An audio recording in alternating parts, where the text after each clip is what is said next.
Hello, and welcome back to Mike's Italian Grand Adventure. This is episode 3. First of all, I want to start by thanking everyone who has subscribed to my channel. I really appreciate it. And for those of you who haven't subscribed yet, please do and turn on notifications so that when I post a new episode, you'll know and you can come and watch it. So this is episode 3, and I'd like to talk a little bit about the regions of Italy. So Italy is about 735 miles from north to south and about 235 miles wide. And that's about 1,200 kilometers tall and about 400 kilometers wide. So it's roughly equivalent to the size of the state of Arizona here in the United States, which actually I currently am in Arizona still. So that's kind of a coincidence. So Italy to the north, it's bordered by the Alps and France and Switzerland and Austria and Slovenia. So those are the borders to the north, and then to the south, all the rest of the edges are bordered by oceans. So you have the Mediterranean Ocean in the south, and then the Adriatic and the Ionian in the east, and then a couple of seas that I'll mention that I don't want to get the pronunciation wrong, so I'll mention it later after I get to research a little bit more. But to help me find a place where I want to buy something in Italy, I really need to narrow it down because it's a big country, it's a lot of space to cover. But there's certain things I'm looking for, and based off my research, I can help narrow that down to areas. So let's start looking at the regions of Italy.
Okay, and let's get started looking at some of the regions of Italy. Let's start out though just with a little bit of a overview here of where Italy is. Italy's kind of in the center south of Europe.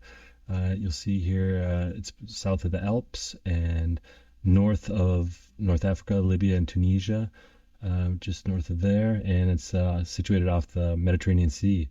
So we'll just real quickly zoom in a little bit here and let's see, take a look at the satellite. You can see these are the Alps that kind of wrap around Italy, and they are located in France, Switzerland, Austria, and Slovenia.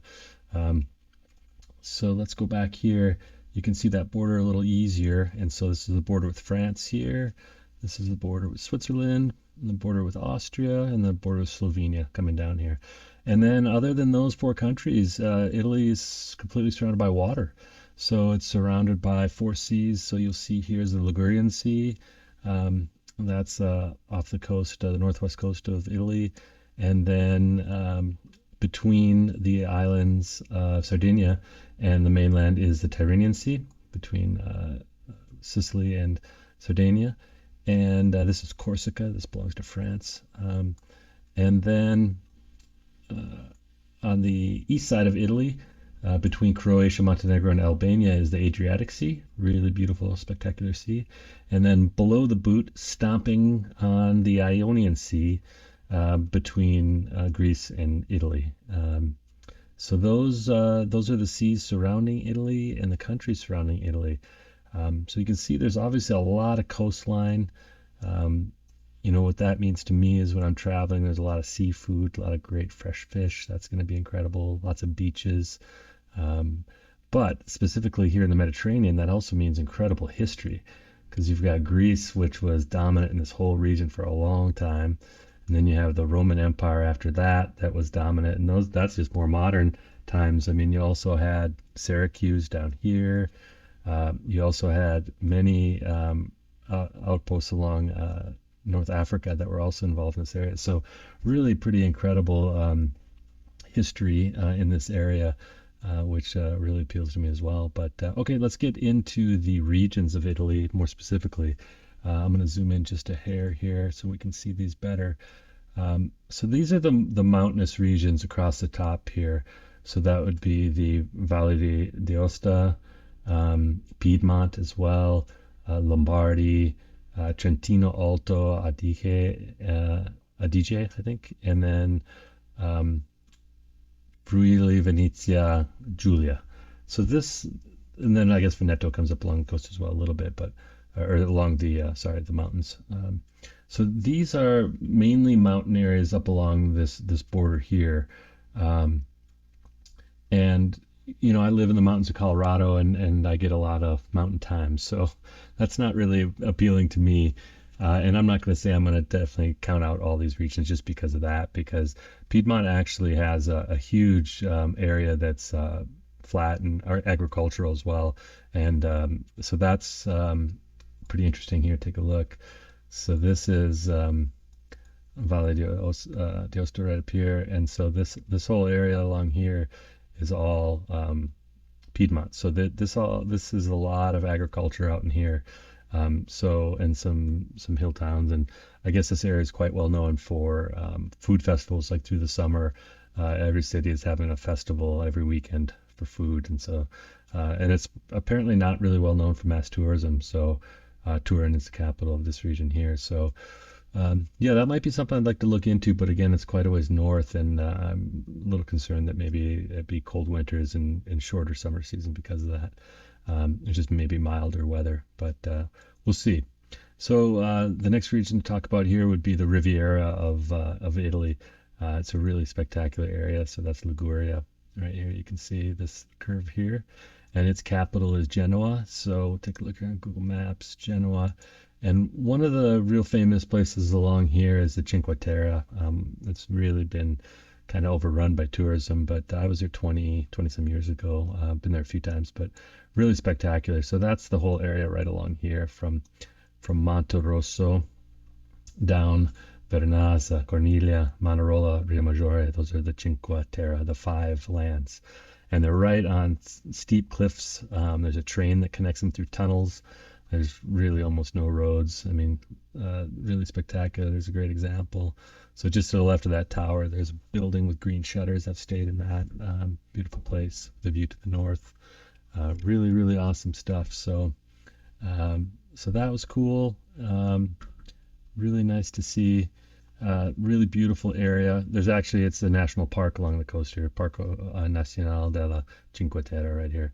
So that's a beautiful area, but as far as a place to live, it's just too touristy, too expensive. I don't think I could make that work anyway.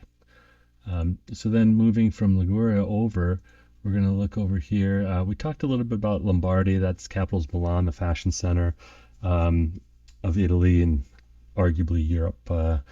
There's the Lake District, Lake Como, and then you see here on the map there's some areas around here too, probably big for agriculture as well. But we'll see. That area doesn't appeal to me as much because again, it doesn't have coastline, lots of mountains, and fashion's not my thing. If you've seen my T-shirts and my videos, so yeah, and some super interesting places to visit for sure. Trentino-Alto Adige. That's an interesting country or region because the northern half of the region they speak German and has really Germanic influence. Even its food is more like sausage and sauerkraut and things like that. And the lower half they speak Italian. So that's interesting. Be great to visit, but maybe not one that I'm really looking at buying a place in. And again, no coastline, mostly mountainous. And then Veneto, its capital is Venice along here. But a lot of this area is not visited much by tourism. There's a couple of towns that you'll probably recognize. So here's Venice. You maybe have heard of Verona. and that's where Shakespeare set Romeo and Juliet. So Verona is probably a decent tourist draw. Um, so yeah, I mean, this could be a really beautiful area. It's got a lot of coastline and it's got mountains too, so you've got a little bit of everything. So we'll see. I'll probably pass through there on the way into Italy, so I'd like to check that out. And then Friuli-Venezia Giulia.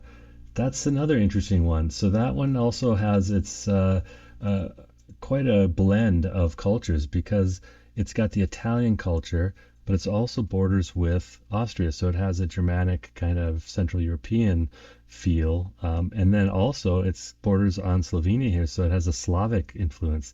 So really pretty fascinating.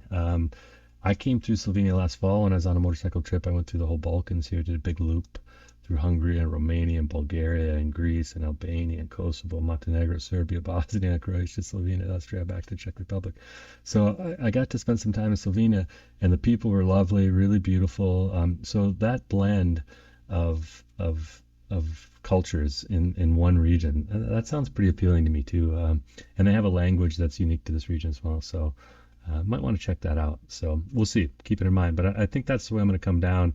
I'm going to be coming down on motorcycle in May, so from Prague. So I could kind of come around here and miss, maybe go through Vienna and miss some of the Alps where it could be still quite cold or snowy, and just kind of come around this way through Slovenia.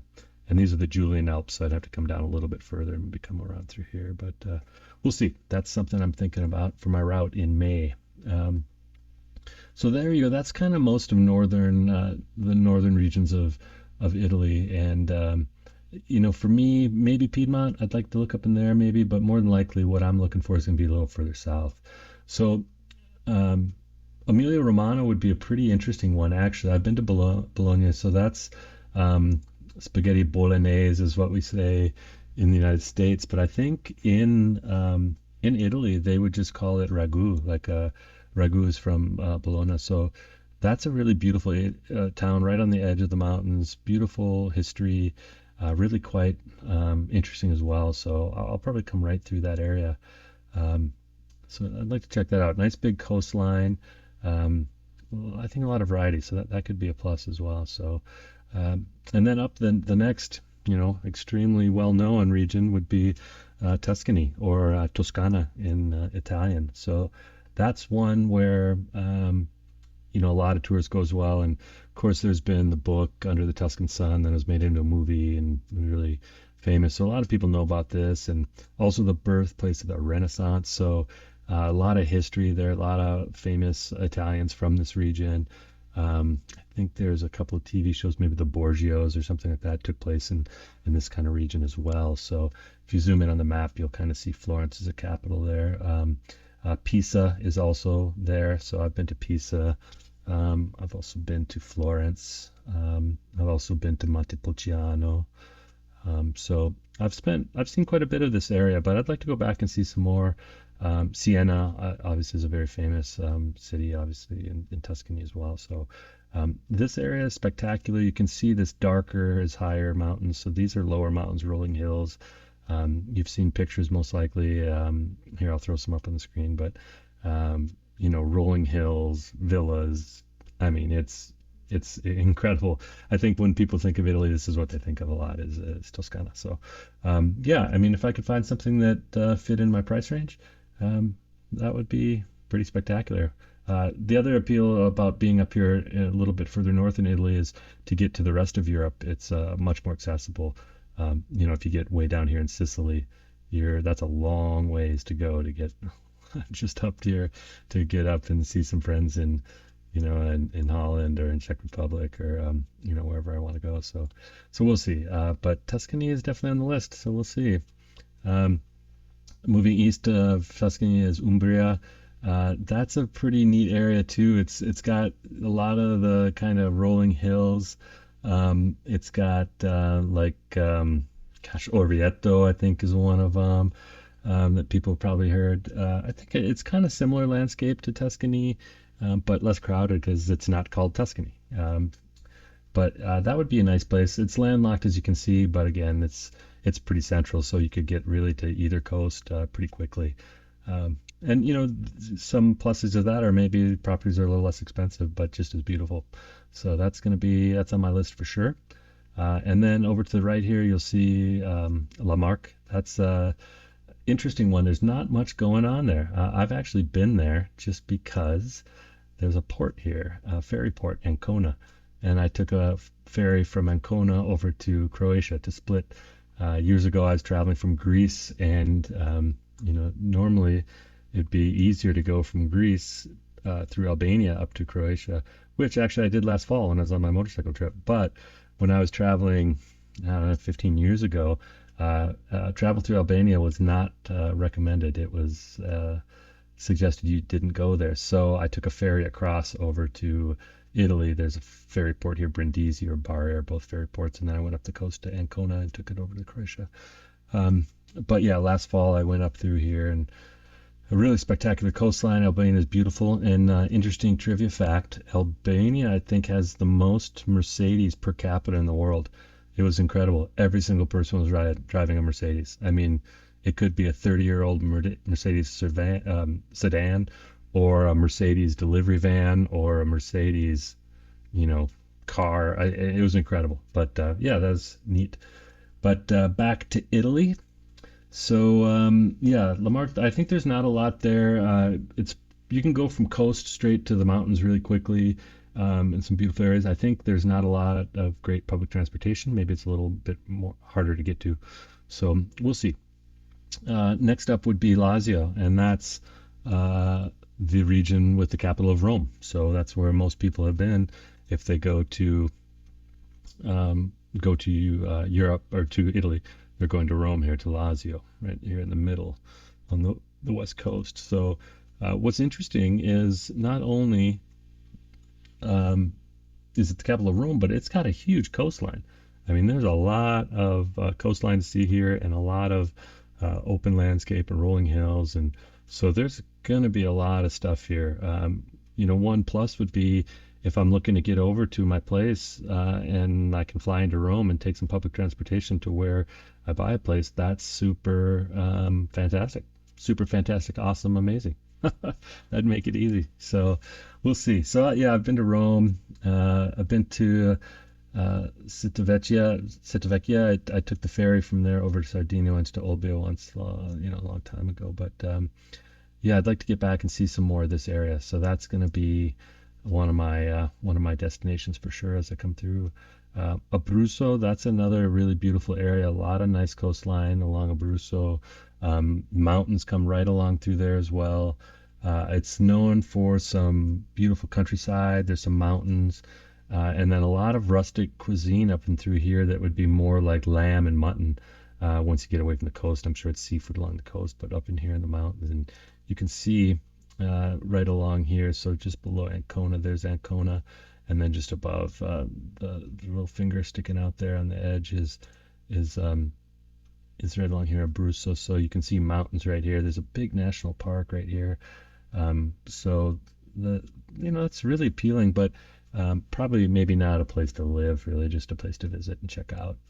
So moving a little further south, then we get down here to Campania. So we'll look over on this map here. You can see Campania, and Campania is the third largest region. It's the third most populous because it has the third most populous city in the country, Naples.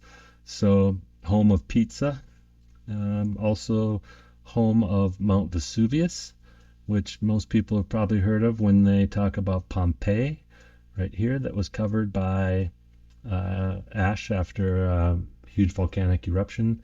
But what I think a lot of people don't understand is right here, this Gulf of Naples is actually a super volcano. So there are like 6 or 7 volcanoes around here, and there's this is a really super active volcano. So that's it's interesting because there's some big volcanoes. Obviously, Vesuvius is active.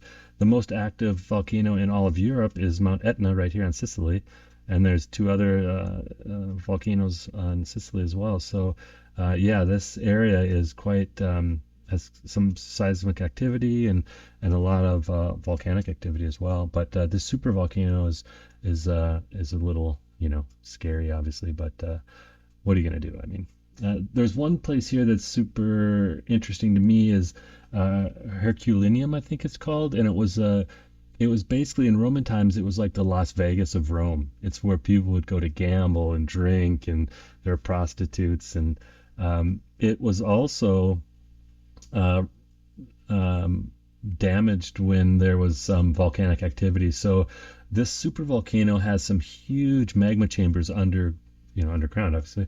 And when the chambers get full of magma, the ground actually raises up. So it can raise up as much as 20, 30 feet. So when they built Herculaneum, it was above the water.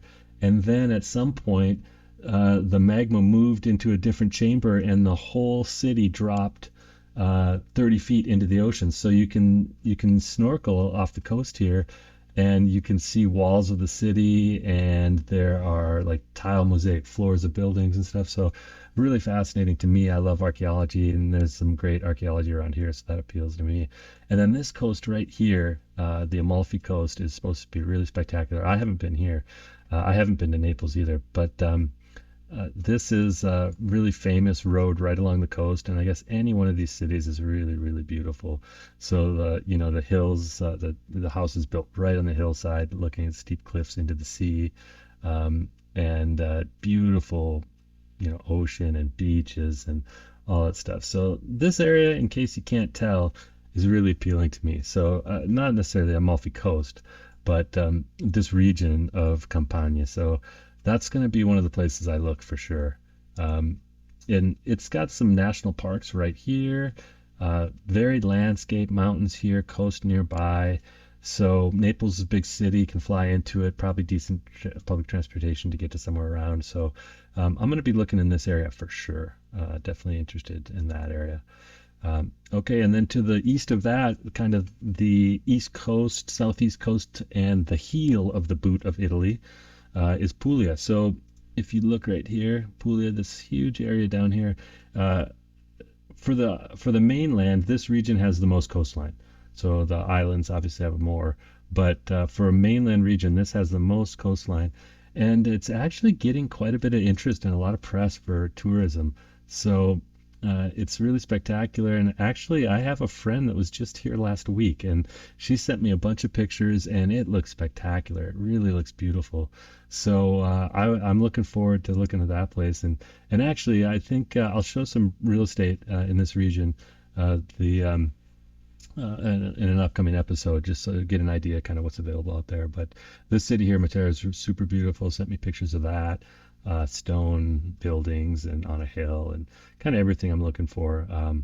But pretty remote, kind of hard to get to this one. I guess I could fly into Bari and then take a train down or something. But we'll see. We'll look into it a little bit more. So that's Puglia, really appealing. Incredible beaches all the way around. One of the things I love are sunsets. So if it was along here, you'd have sunsets because it's facing more west. So yeah, interesting. So that's a great one. And then you've got Basilicata. That's the least populous region in all of Italy.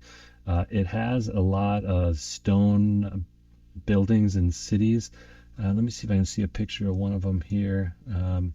There's some that are built. Well, yeah, I think that's a neighboring one, but um, there's also some cities in this region that, oh, there you go, that's a good example. Some of the cities that uh, were affected by some earthquakes, and maybe in the 70s they were evacuated, and then people never went back, so they're just ghost towns. And I guess you can go through some of them. And another thing I love are ghost towns. I love like any mining ghost towns, mining ruins, any stuff out here in the West. I look for that stuff all the time. So that's part of Italy that I would love to check out some more, just to explore, but probably not to live in. And then the last of the mainland regions is Calabria. So this is really pretty interesting. It's got the second most coastline of the mainland after Puglia, and then it's got some great history. The Greeks had some towns along here. I think the original, some old inhabitants here had a name similar to Italy, which is maybe why the country's called Italy now. So definitely some history again, but probably not someplace I would look for a place to live. In Sicily, so a lot of interest in the €1 house, and from I think I would say 75% of the towns that I've heard about that have €1 houses, they're on Sicily. And I don't know why that is. I guess maybe people are just leaving Sicily, but there's a lot of them here. But I just don't think it's going to work for me. But I'd like to go there and check it out because I've heard it's super beautiful and I've never been here. So I'm sure there are flights into Palermo, and then could check things out. Um, but yeah, I mean, this is these beautiful hill towns, and then just short distances you're on the coast. And I mean, look at the coast everywhere. So really beautiful. But I think to get anywhere, there's a three kilometer ferry ride here, which is probably not a big deal, but it's like 2 miles across this stretch here. But it is actually an island; it's not connected by roads. Um, so yeah, that's probably not one of the ones I'm going to be looking at for a property. And then the last region would be Sardinia. Um, like I mentioned, I'd been here before to Olbia, but just really briefly, I was going to spend some time and just got over here and then decided basically to just go back. So I have a trip planned here this fall in September, so I'm planning on being here with a buddy. He's going to fly into Milan hopefully, and rent a motorcycle. I'll meet him up there, and we'll come down the coast and take the ferry across here and check out Sardinia for a while. But pretty interesting island for sure. It's supposed to have the best beaches of all of Italy. Um, Really unique culture, unique food, specific just to the island. So I definitely want to check it out. But so there you go. Those are the 20 regions of Italy. Um, I'm excited to check them out. I don't plan on doing them all right now. I'm just going to focus on the ones that I think I'd like to be in. But I'll be passing through others along the way. So we'll see.